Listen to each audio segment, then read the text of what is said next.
Vous écoutez Criminel 2.0, épisode 22. Kim.com, deuxième partie. En quelques mois, le géant allemand amasse plus de 200 000 $ avec ses codes téléphoniques. L'ex-gamin pauvre de Kiel dépense tout son argent dans des ordinateurs.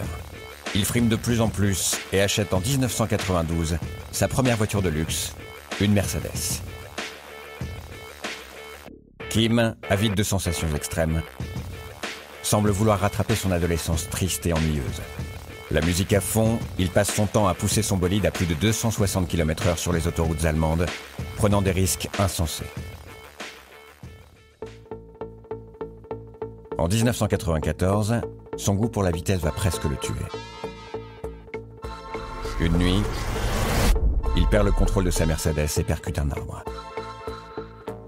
Sa petite amie est gravement blessée, mais lui s'en sort miraculeusement avec un bras cassé. 20 ans plus tard, il reviendra sur cet accident dans une biographie qui lui est consacrée. Il y raconte avoir vécu une sorte d'épiphanie à son réveil à l'hôpital. Voilà ce que j'ai compris, là, dans mon lit d'hôpital. J'ai dit, mec, je vais vivre ma vie à fond. Je m'en fous de ce que les gens pensent. Je vais faire ce que je veux, ce que j'aime, parce que la vie est courte. Pour moi, l'argent est un outil pour vivre des expériences, plutôt que de s'accumuler à la banque. Pour moi, l'argent est fait pour être dépensé pour avoir une belle vie, parce qu'elle peut se terminer à n'importe quel moment. C'est vraiment là que tout mon style de vie a commencé. Mais avant même d'avoir le temps de vivre son rêve à fond, Kim Schmitz subit un deuxième coup dur.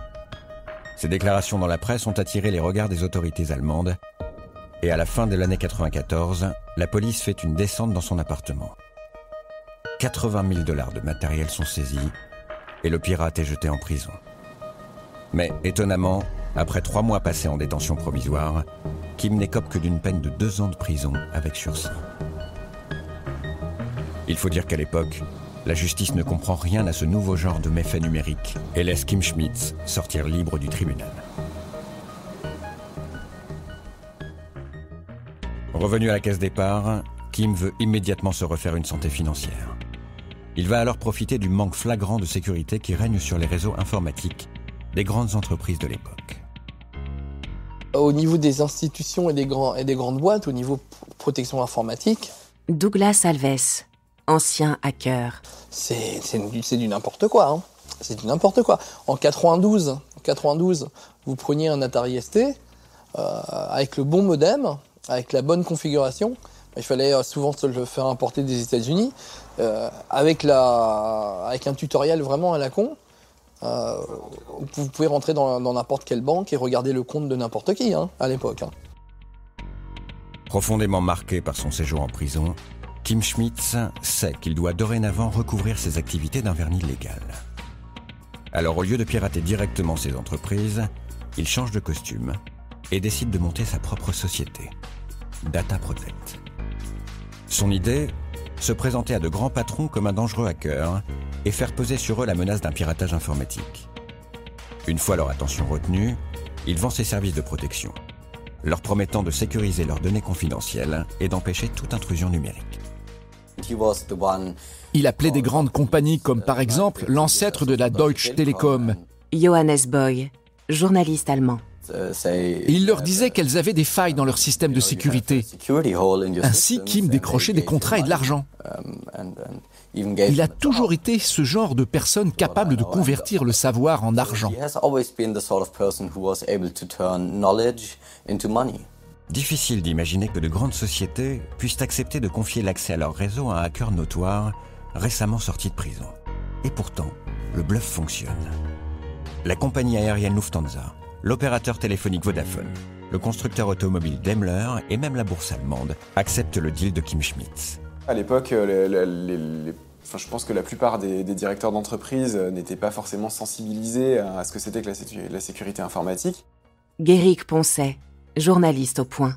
L'informatique faisait son entrée dans le système des entreprises et donc c'était assez facile, je pense, de se faire passer pour le sauveur. Des entreprises recrutent des hackers avec des compétences techniques assez poussées. Olivier Tesquet, journaliste à Télérama.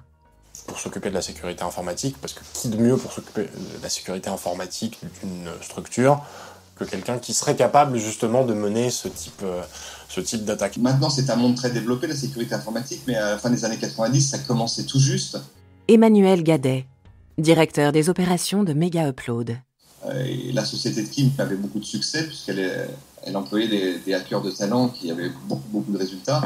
Donc ça lui a donné un succès initial. En devenant un homme d'affaires grâce au secret technologique des hackers, Kim Schmitz a trahi son milieu. C'en est trop pour les idéalistes du Chaos Computer Club. Un jour, lors d'une réunion du CCC, Kim tente de s'incruster pour recruter des nouveaux petits génies. Mais Dirk Engling et quelques collègues refusent de le laisser faire. Avec 2 autres personnes, nous l'avons fait sortir de force de la salle de conférence. Dirk Engling, porte-parole du Chaos Computer Club. Il était furieux. Kim est devenu persona non grata à nos événements. Ces communautés de hackers qui ont toujours été très attachées à leur légitimité, à être vus comme des gens vertueux qui améliorent le monde, etc. C'est-à-dire qu'à un moment, Kim.com, il n'y avait même pas le vernis politique, du partage, de quoi que ce soit. C'est juste qu'ils voulaient se faire de l'argent. Si le milieu hacker tourne le dos à Kim Schmitz, lui n'en a que faire. Il n'a plus besoin d'eux pour continuer à prospérer. Son nouveau défi, investir avant tout le monde dans une toute nouvelle technologie qui semble prometteuse. Internet. En 1997, il crée 2 startups. Monkey AG, qui mise tout sur une solution de paiement en ligne avec son téléphone mobile. Et Megacar, une société censée permettre de capter de l'Internet haut débit dans sa voiture.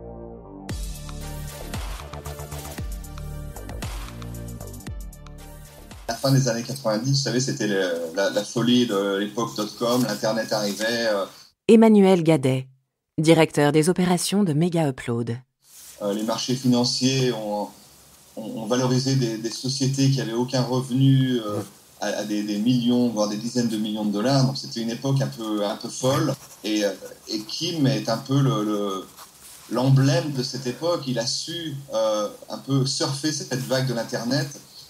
Et à l'époque, tout le monde, tous les banquiers, tous les hommes d'affaires voulaient investir dans quelque chose de choses sur l'Internet. Pourtant, malgré ses talents de vendeur, Kim Schmitz ne parvient pas à faire décoller ses startups car la technologie n'est pas encore vraiment au point.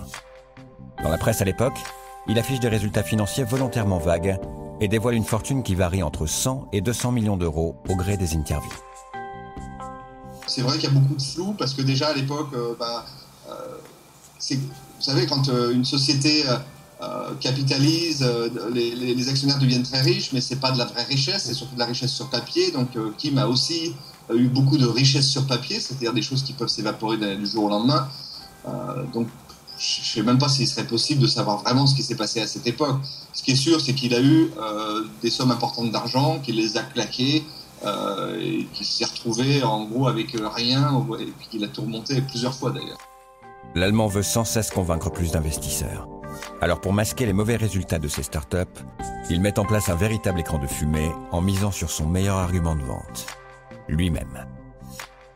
Son but, se présenter comme un homme à succès à qui rien ne résiste. Pour cela, il va se créer l'image publique d'un personnage excessif, riche à millions et mégalo. Et effectivement, je pense que c'est le moment où il a réalisé Olivier Tesquet, journaliste à Télérama. Que le meilleur atout marketing, c'était lui. C'est sa personne, c'est la façon dont il markete tout ça, la façon dont il se vend comme un personnage. Première étape, le look. Fini les costumes d'hommes d'affaires respectables. Kim Schmitz se fabrique une sorte de déguisement de méchant de BD. Dorénavant sur ses photos, il apparaît uniquement avec une veste, des pantalons et un t-shirt noir. Et ses lunettes de soleil sont en permanence vissées sur les yeux. L'homme a un physique détonnant. Il fait plus de 2 mètres et pèse 140 kilos. Alors le résultat est imparable, on ne remarque que lui. Il commence à avoir ce look avec ses longs vêtements noirs amples et ces espèces de petites lunettes fumées qui renforcent là aussi ce côté un peu à la limite de la légalité, un peu mafieux, un peu gangster, mais gangster chic, gangster cool. Si Kim.com avait ressemblé à un petit bonhomme transparent, tout maigre et tout fin... Jean-Luc Geneste, journaliste. Je pense qu'il aurait moins intéressé les médias.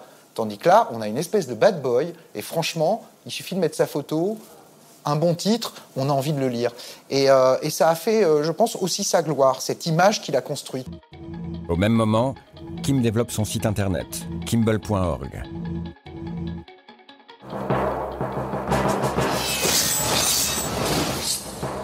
Welcome to the Kimball.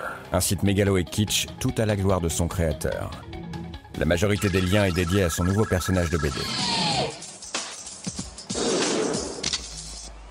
Kim Vester rules. Kim met en ligne d'innombrables images de lui dans ses voyages autour du monde. Il se fait photographier devant des jets privés, des voitures de luxe, des hélicoptères. Mais rien de tout cela ne lui appartient. La plupart du temps, il ne fait que poser près d'avions qui ne sont pas à lui.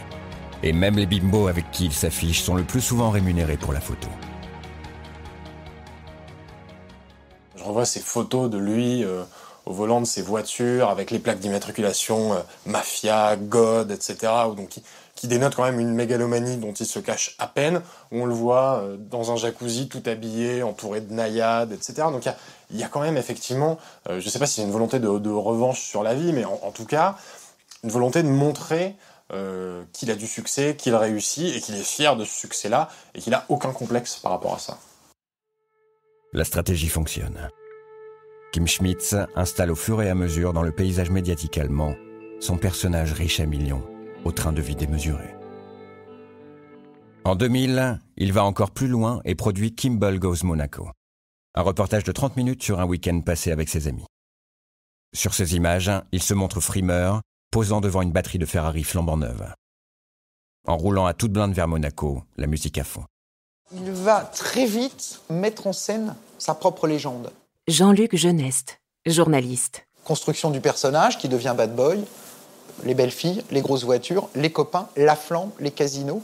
Il va se payer une équipe de production de télé qui va le suivre partout et il va faire filmer, il va produire lui-même des films sur lui-même en fait. C'est-à-dire qu'il construit sa propre légende, il la filme, il la monte et tout ça évidemment est accessible pour tout le monde sur Internet. Devant les caméras, il loue un immense yacht et y organise une soirée fastueuse. On y découvre un grand gamin fantasque qui s'amuse comme un fou, entouré de jet-setters. Au détour d'un plan, il n'oublie pas de montrer qu'il peut aussi discuter d'égal à égal avec un homme d'affaires installé comme Richard Branson.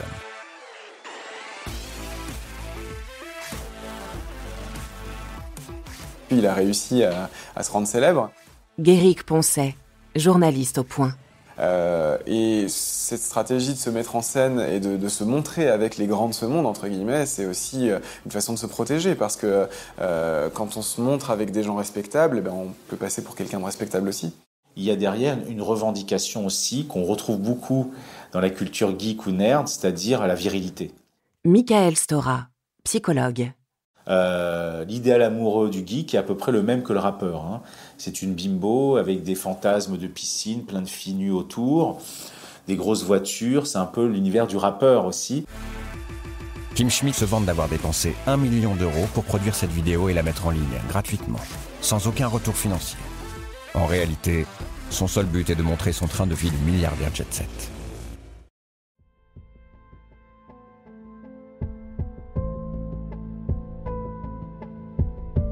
Vous venez d'écouter Criminel 2.0. Si vous avez aimé ce podcast, vous pouvez vous abonner sur votre plateforme de podcast préférée et suivre Initial Studio sur les réseaux sociaux.